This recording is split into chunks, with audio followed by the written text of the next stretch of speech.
Hello friends, आप सभी का स्वागत है गोल्डन स्टोरीज विथ नीलम। आज की कहानी का नाम है हरितालिका तीज व्रत। ये हरितालिका व्रत कथा शिव जी ने ही माँ पार्वती को सुनाई थी। शिव भगवान ने इस कथा में माँ पार्वती को उनका पिछला जन्म याद दिलाया था। हे गौरा, पिछले जन्म में तुमने मुझे पाने के लिए बहुत छोटी उम्र में कठोर तप और घोर तपस्या की थी। तुमने ना तो कुछ खाया और ना ही पिया, बस हवा और सूखे पत्ते चबाए। जला देने वाली गर्मी हो या कपा देने वाली ठंड, तुम नहीं हटी, डटी रही। बारिश में भी तुमने जल नहीं पिया। तुम्हें इस हालत में देखकर तुम्हारे पिता दुखी थे।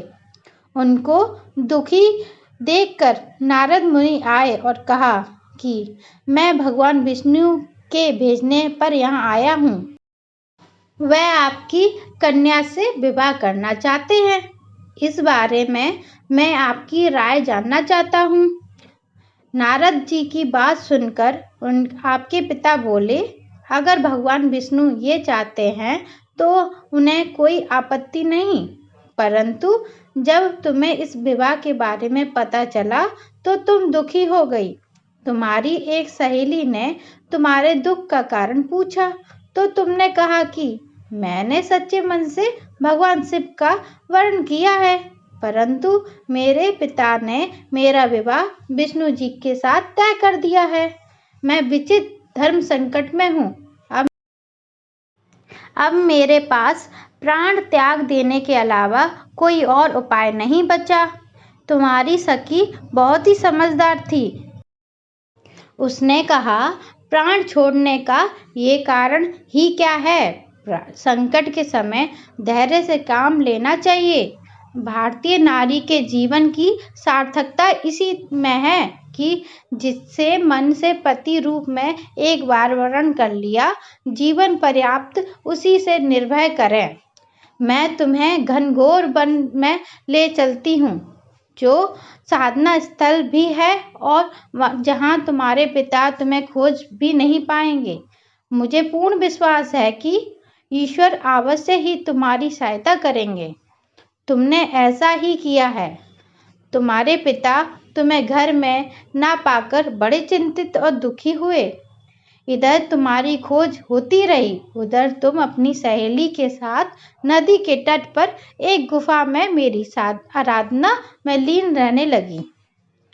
तुमने रेत के शिवलिंग का निर्माण किया। तुम्हारी इस कठोर तपस्या के प्रभाव से मेरा आसन हिल उठा और मैं शीघ्र ही तुम्हारे पास पहुंचा और तुमसे वर मांगने को कहा। तब अपनी तपस्या के फलीभूत मुझे अपने समक्ष पाकर तुमने कहा, मैं आपको सच्चे मन से पति के रूप में वर्ण कर चुकी हूँ। यदि आप सचमुच मेरी तपस्या से प्रसन्न होकर यहाँ पधारे हैं तो मुझे अपनी अर्धांगिनी के रूप में स्वीकार कर लीजिए। तब यथास्तु कहकर मैं कैलाश पर्वत पर लौट गया। उसी समय गिरिराज अपने बंधु बंधाओं के साथ तुम्हें खोजते हुए वहां पहुंचे। तुमने सारा वृत्तांत बताया और कहा कि मैं घर तभी जाऊंगी अगर आप महादेव से मेरा विवाह कराएंगे। तुम्हारे पिता मान गए और उन्होंने हमारा विवाह करवाया। इस व्रत का महत्व यह है कि मैं इस व्रत को पूर्ण निष्ठा से करने वाली प्रत्येक स्त्री का मन वांछित फल देता हूँ। इस पूरे प्रकरण में तुम्हारी सखी ने तुम्हारा हरण किया था, इसलिए इस व्रत का नाम हरितालिका व्रत हो गया। इस व्रत से जुड़ी एक मान्यता यह है कि इस व्रत को करने वाली स्त्रियां पार्वती जी के सम्मान ही सुखपूर्वक पतिव्रमण करके शिवलोक हो जाती हैं। सौभाग्यवती स्त्रियां अपने स्वाग को अखंड बनाए रखने और अभावित वित्तीय मन मुताबिक वर पाने के लिए हरितालिका तीज का व्रत रखती हैं। इस दिन व्रत करने वाली स्त्रियां सूर्य उदय से पूर्व ही उठ जाती हैं और नहाकर पूरा श्रृंगार करती हैं। पूजन के लिए केले के पत्तों से मंडप बनाकर गौरी शंकर की प्रतिमा स्थापित की जाती है। इसके साथ पार्वती जी को सुहाग का सारा सामान चढ़ाया जाता है। रात में भोजन कीर्तन करते हुए जागरण कर 3 बार आरती की जाती है और शिव पार्वती विवाह की कथा सुनाई जाती है।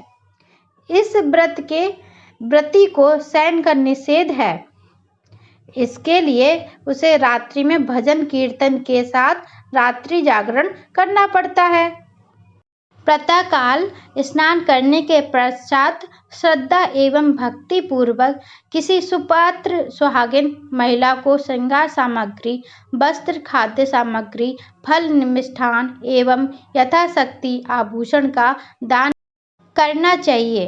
रेत के शिवलिंग बनाए हैं तो उनका जलाशय में विसर्जन किया जाता है और खीरा खाकर व्रत को संपन्न किया जाता है। Thank you for watching. अगर आपको हरितालिका की व्रत की कथा पसंद आई हो तो वीडियो को लाइक करें और चैनल को सब्सक्राइब करें। Thank you for watching.